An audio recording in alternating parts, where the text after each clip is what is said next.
నిజంగా రేవంత్ రెడ్డి గారు ఇంకో మాట అన్నారు, ఇలా కేటీఆర్ గారు జడ్జి అంట, ప్రవీణ్ కుమార్ పోలీస్ ఆఫీసర్ అంట, వీళ్ళు నిరుద్యోగులుగా మారి రోడ్ల మీద తిరుగుతున్నారు. నిజంగా కేటీఆర్ గారు జడ్జి అయితే, ప్రవీణ్ కుమార్ పోలీస్ ఆఫీసర్ అయితే, రేవంత్ రెడ్డి మొదటి రోజునే నువ్వు చెల్లపల్లి జైలుపోయి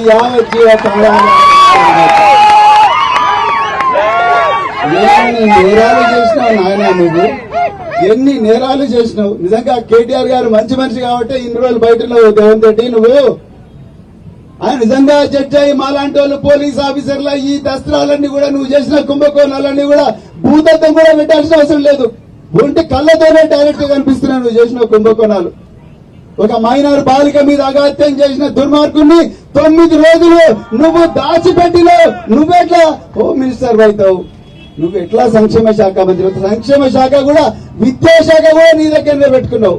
ఇలా ఆ విద్యాశాఖ నుంచి పుట్టిన బిడ్డలే ఇలా రోడ్లెక్కిండ్రు, ఆకలితో అలమటిస్తా ఉన్నారు. అందుకొరకే తెలంగాణ సమాజం ఒకసారి గమనించాలి.